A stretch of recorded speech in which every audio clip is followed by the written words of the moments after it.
केंद्र सरकारनं मंगळवारी 16 जूनच्या दिवशी एक मोठा निर्णय घेतला. सरकारनं टेलिग्राम या मेसेजिंग ॲपच्या वापरावर तात्पुरती बंदी घालण्याचे आदेश दिले. सरकारनं येत्या 21 जूनला होत असलेल्या नीटच्या पुनर्परीक्षेच्या पार्श्वभूमीवर हा निर्णय घेतलाय.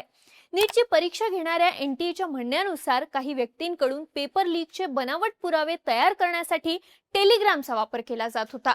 अशा घटनांना आळा घालण्यासाठी आणि परीक्षेची विश्वासार्हता टिकवून ठेवण्यासाठी हे पाऊल उचलल्याचं सरकारचं म्हणणं आहे.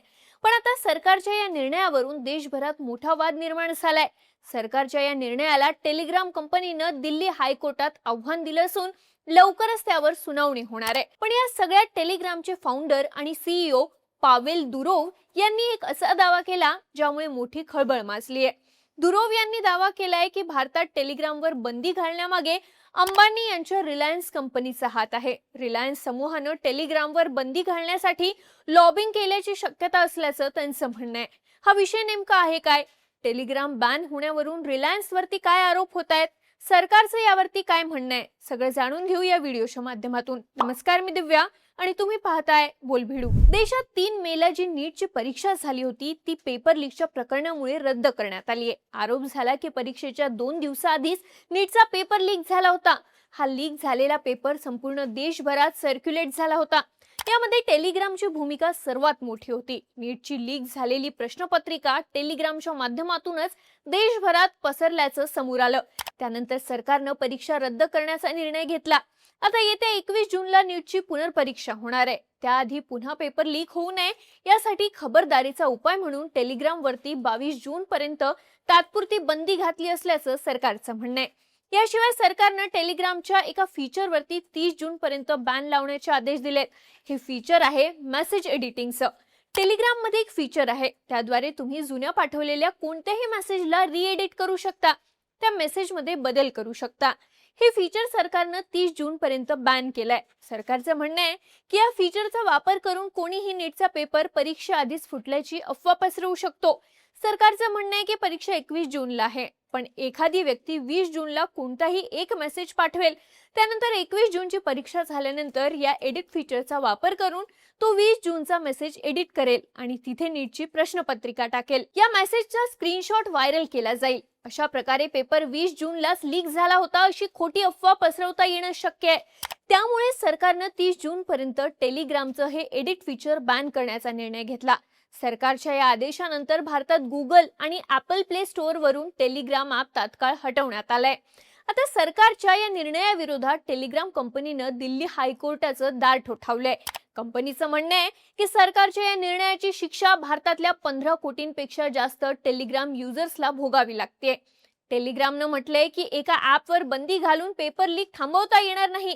पेपर लीक करणारे टेलिग्राम ऐवजी दुसऱ्या ॲप्सचा वापर करतील. यावेळी सरकारवरती टीका करताना टेलिग्राम कंपनीचे फाउंडर आणि सीईओ पावेल दुरोव यांनी खळबळजनक दावा केला.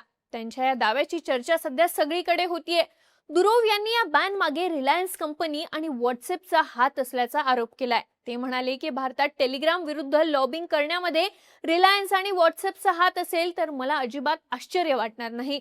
दुरोव यांनी दावा केलाय की रिलायन्स कंपनी इंटरनेट कनेक्टिव्हिटीमध्ये हस्तक्षेप करत आहे. यामुळे भारताबाहेर अनेक देशांमधले युजर्सना टेलिग्राम वापरणं कठीण जात आहे. त्यांचं म्हणणं आहे की रिलायन्स कंपनीमध्ये मेटाची भागीदारी आहे. व्हॉट्सअपची मालकी मेटाकडे आहे. व्हॉट्सअप आणि टेलिग्राम हे एकमेकांचे स्पर्धक आहेत.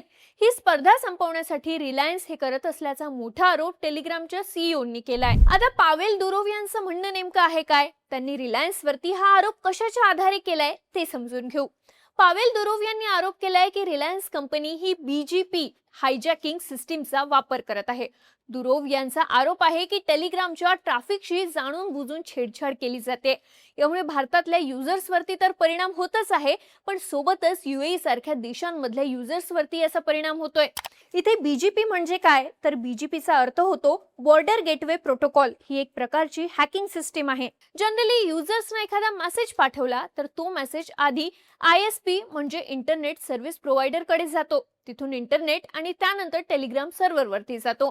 पण बीजीपी हायजॅकिंग सिस्टीम मध्ये एखादा मेसेज आयएसपी कडून थेट इंटरनेटवरती न जाता आधी दुसऱ्या नेटवर्कवरती जातो. तिथून तो इंटरनेट आणि मग टेलिग्राम सर्व्हर्सवरती जातो. यामुळे मेसेज पाठवायला उशीर लागतो, टेलिग्राम वरती लोड येतो, यामुळे टेलिग्राम डाऊन होण्याच्या घटनाही घडतात. या घटना जर वारंवार घडल्या तर लोक टेलिग्रामचा वापर करणं कमी करतील. यामुळे टेलिग्रामचे युजर्स व्हॉट्सअपकडे शिफ्ट होण्याची शक्यता आहे.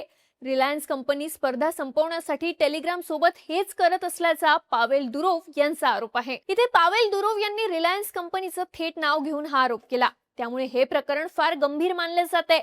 पावेल दुरोव इथेच थांबले नाहीत. त्यांनी इंटरनेट रूट हायजॅकिंग रोखण्यासाठी आणि कनेक्टिव्हिटी कंटिन्यू राहण्यासाठी जगभरातल्या नेटवर्क ऑपरेटर्सना रिलायन्सच्या नेटवर्कवरून येणाऱ्या अनधिकृत बीजीपी अनाउन्समेंट्स नाकाराव्यात असं आवाहन केलंय. दुरोव यांनी दावा केलाय की रिलायन्सला या समस्येबद्दल कळवण्यात आलं होतं, पण त्यावर कोणतीही ऍक्शन घेण्यात आली नाही. त्यामुळे हे जाणून बुजून केलं जात असल्याची शक्यता आहे. हे मार्केटमधल्या स्पर्धेचा भाग असू शकतं, कारण व्हॉट्सअपची मूळ कंपनी असलेल्या मेटाची रिलायन्समध्ये ही भागीदारी आहे, असा आरोप पावेल दुरोव यांनी केलाय.